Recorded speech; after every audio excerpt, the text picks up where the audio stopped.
Differences between debit and credit. Debit versus credit. Debit is an entry that is passed when there is an increase in assets or decrease in liabilities and owner's equity. Whereas, credit is an entry that is passed when there is a decrease in assets or an increase in liabilities and owner's equity.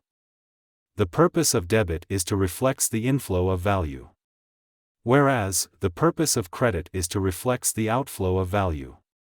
Debit reflects left-hand side of account. Whereas, credit reflects right-hand side of account.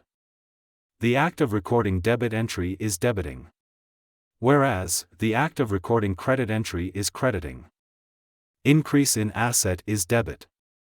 Whereas, decrease in asset is credit. Decrease in liability is debit. Whereas, increase in liability is credit. Decrease in owner's equity or capital is debit. Whereas, increase in owner's equity or capital is credit. Decrease in revenue is debit. Whereas, increase in revenue is credit.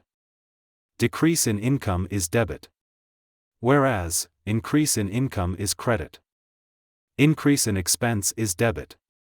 Whereas, decrease in expense is credit. Increase in stock is debit. Whereas, decrease in stock is credit.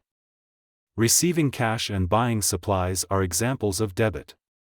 Whereas, earning revenue and taking a loan are examples of credit.